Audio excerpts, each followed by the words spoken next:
नमस्कार बंधुगण आज मुझे बहुत बड़ खुशी खबर नहीं कि आसी ऑटरप्रिनेरशिप से आपर जूनियर असिस्टेंट और पीओ आपंकर ऑफिशियल नोटिफिकेशन आसी जाइए।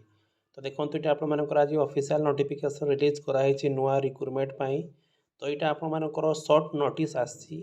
तो या पर आपर फुल एडवर्टाइजमेंट आसो जो थे आप डिटेल वैकेंसी लिस्ट पाइपर। तो यहाँ आपंपाई बहुत बड़ खुशी खबर जो जो पिलाने भी ऑटरप्रिनेरशिप नुआ वैकेंसी वेट करके बसते फाइनाली नुआ वैकेंसी आसी जाइए। तो यार ऑनलाइन एप्लिकेशन प्रोसेस आपंकर 24 फेब्रुआरी आरंभ हो 27 मार्च पर्यंत रहिबो।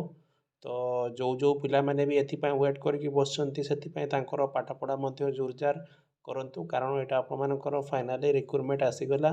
तो आपर एग्जाम टाइम रे बा जल्दी हो तो से आपण मैंने जो भी प्रिपरेशन करूछंती एथिपाई जदि सीरियस अच्छी तो डेफिनेटली या टाइम दिंतु एवं भलसे पढ़ंतु फल आपंकर एग्जाम क्लियर हो पार। यहाँ देखो यहाँ आपंकर हूँ डिस्ट्रिक्ट कैडर वैकेंसी। तो आपण मैंने निज एरिया रे आपण मैंने पोस्टिंग पाइपर। तो वीडियो शेयर करूँ समस्त को इनफॉरमेशन पहुँची पार। और जो मैंने मो चैनल फास्ट टाइम अच्छे मो चैनल शिक्षा जो को सब्सक्राइब करूँ ताल आप जब इनफॉरमेशन आगे पाइपर।